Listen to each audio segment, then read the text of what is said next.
Meus irmãos e irmãs, amigos e amigas do YouTube e do Facebook, nessa quinta-feira eu quero saudar a todos vocês com a paz do Senhor.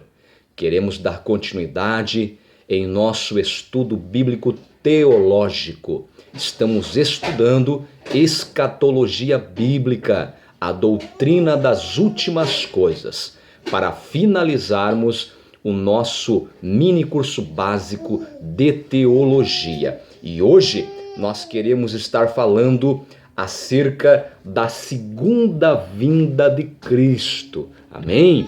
Então nós vamos estar fazendo leitura do nosso material teológico e também estaremos fazendo alguns comentários, para a nossa melhor compreensão. Então peço para você me acompanhar na leitura. Eu vou citar aqui, meus irmãos, algumas referências bíblicas acerca do assunto, certo? Mas não poderei ir muito além disso, já que o tempo não nos permite. Mas com a referência você vai poder estar estudando em casa, referência por referência. E no final, então, nós vamos ler um texto, da palavra de Deus concernente a este assunto, a segunda vinda de Cristo em glória. Amém? Então vamos lá. Diz assim: a segunda vinda de Cristo em glória se dará no final da grande tribulação, para destruir o anticristo com o sopro de sua boca e implantar o seu reino milenar na terra, após derrotar o anticristo, o falso profeta e seus aliados na batalha do Armagedon. Então, como está aqui registrado, E existe muitas bases bíblicas, referências bíblicas para confirmar isto. A segunda vinda em glória do Senhor Jesus ocorrerá no final da grande tribulação, para derrotar o anticristo, o falso profeta e os seus aliados na batalha do Armagedon, ou também conhecido como o Vale de Meguido. Continuando, a Bíblia fala mais da segunda vinda de Cristo do que qualquer outro assunto em suas páginas. Existem cerca de 400 profecias que se cumpriram por ocasião da primeira vinda de Cristo. Segundo alguns estudiosos, porém, existem cerca de 1.800 profecias que falam da segunda vinda de Cristo. Portanto, a segunda vinda de Cristo é a maior promessa das Escrituras. Amém? Como está registrado na carta que o apóstolo Paulo escreveu a Tito, no capítulo 2 e versículo 13. Olha só, televisões e rádios do mundo inteiro terão seus repórteres concentrados na batalha do Armagedon, e hoje, sobretudo, o advento da internet, tá certo?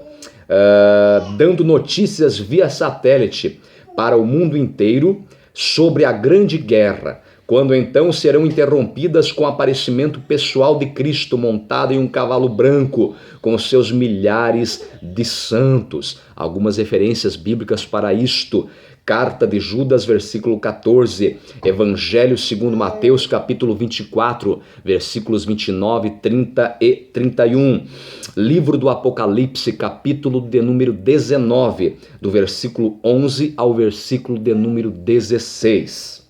Olha só que interessante aqui. Esta poderá ser a manchete das televisões do mundo inteiro. Imagine só esta manchete: interrompemos nossa programação para transmitir via satélite para todos os países do mundo o aparecimento pessoal de Jesus Cristo com milhares de anjos vindo em direção à terra, descendo das nuvens e pisando no Monte das Oliveiras em Jerusalém, no Oriente Médio.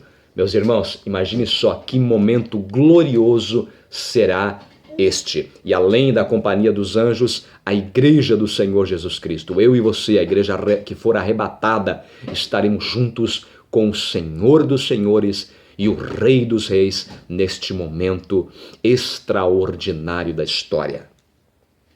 No momento que Jesus tocar o Monte das Oliveiras, Este se dividirá ao meio, produzindo um grande vale, segundo Zacarias capítulo 14, versículo 4. Certamente toda a área de Jerusalém e cercanias se tornarão em planície, ficando Jerusalém num planalto, uma vez que da fonte que brotar em Jerusalém, águas correrão para o mar Morto e o mar Mediterrâneo igualmente. Isso está registrado no livro do profeta Ezequiel, capítulo 47, do versículo 8 ao versículo de número 12, tá?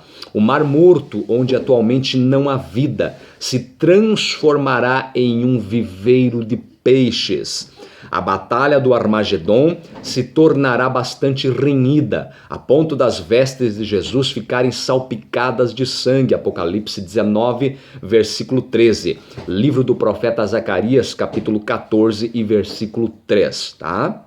E então o Senhor Jesus Cristo destruirá o anticristo e o falso profeta pelo sopro de sua boca e os aniquilará pelo esplendor de sua vinda. Segundo a carta que o apóstolo Paulo escreveu aos Tessalonicenses, capítulo 2, versículo 8, e também Apocalipse, capítulo 19 e versículo 15.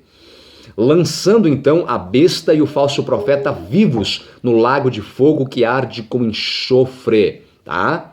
E para finalizarmos, e todos os aliados da besta e do falso profeta com seus exércitos foram mortos e seus corpos estendidos sobre a terra, servindo de alimentos para as aves de rapina. Certamente que serão tantos mortos nesta batalha que não haverá cemitério que dê para enterrar tanta gente. Segundo Apocalipse capítulo 9, versículo 16, somente o exército aliado ao anticristo era de 200 milhões de cavaleiros, no caso, né?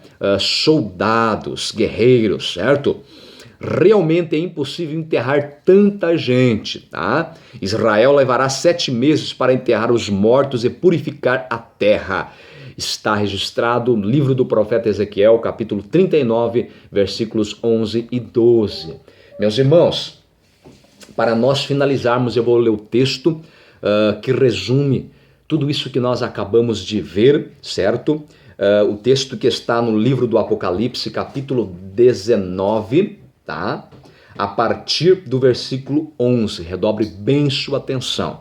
Diz assim, Apocalipse, capítulo 19, do versículo 11 ao versículo 21. E vi o céu aberto, e eis um cavalo branco. O que estava sentado sobre ele chama-se Fiel e Verdadeiro, e julga e peleja com justiça. E os seus olhos eram como chama de fogo, e sobre a sua cabeça havia muitos diademas. E tinha um nome escrito que ninguém sabia, senão ele mesmo. E estava vestido de uma veste salpicada de sangue, e o nome pelo qual se chama é a Palavra de Deus. E seguiam-no os exércitos que há no céu em cavalos brancos, e vestidos de linho fino, branco e puro. E da sua boca saía uma aguda espada, para ferir com ela as nações. E ele as regerá com vara de ferro, e ele mesmo é o que pisa o lagar do vinho do furor e da ira do Deus Todo-Poderoso.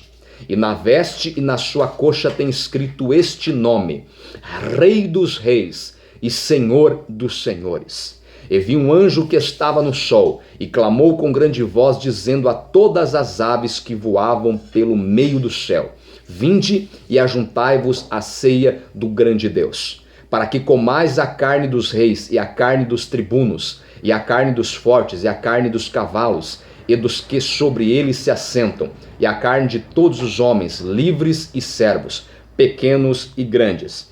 E vi a besta e os reis da terra, e os seus exércitos reunidos, para fazerem guerra àquele que estava sentado sobre o cavalo e ao seu exército. E a besta foi presa, e com ela o falso profeta, que diante dela fizera os sinais com que enganou os que receberam o sinal da besta e adoraram a sua imagem. Estes dois foram lançados vivos no ardente lago de fogo e de enxofre. E os demais foram mortos com a espada que saía da boca do que estava assentado sobre o cavalo. E todas as aves se fartaram das suas carnes. Amém? Meus irmãos, então nós temos visto o que ocorrerá no final da grande tribulação. São palavras como essa que fortalecem a nossa fé, que fazem com que eu e você venhamos a permanecermos firmes na nossa fé no Senhor, que faz com que eu e você venhamos a ter ânimo, venhamos a nos dedicarmos, a nos esforçarmos, a perseverarmos na fé até o fim. Porque lendo textos como este, nós percebemos o quanto vale a pena. Ainda que a impiedade, a crueldade, o pecado possa predominar em nossos dias, mas a verdade é que um dia haverá um acerto de contas. Nós acabamos de ver que no final da grande tribulação, o Senhor Jesus Cristo aparecerá e todo olho o verá. Ele aparecerá sobre o Monte das Oliveiras. Ele, juntamente com a igreja que for arrebatada e os seus anjos. Então, nós enfrentaremos o anticristo, o falso profeta e os seus exércitos aliados na batalha do Armagedon ou de Megido, como queira. E ali a Bíblia diz que o Senhor desfará os exércitos aliados ao anticristo e ao falso profeta pelo assopro de sua boca. A Bíblia diz que o Senhor Jesus Cristo lançará o falso profeta e o anticristo vivos no lago de fogo e de enxofre. A Bíblia diz que o império das trevas vai ruir, vai ser destruído, vencido, a vitória será completa. E então o Senhor Jesus Cristo vai instaurar o seu reino milenar sobre a face da terra. E a promessa de Deus é que eu e você, salvos em Cristo, igreja do Senhor Jesus Cristo, iremos correinar com o Senhor Jesus Cristo por 1000 anos sobre a face da terra. Amém? Meus irmãos, amanhã é sexta-feira e nós queremos estar então finalizando esta matéria, escatologia bíblica, e também o nosso primeiro mini curso básico de teologia. Nós amanhã estaremos falando sobre o juízo do grande trono branco. Falaremos de forma bem rápida, certo? Um pouco acerca do reino milenar de Cristo, mas sobretudo sobre o juízo do grande trono branco, para finalizarmos então esta matéria. Até o dia de amanhã, querendo Deus. Que Deus abençoe a você e a sua família em nome do Senhor Jesus Cristo. Amém e amém.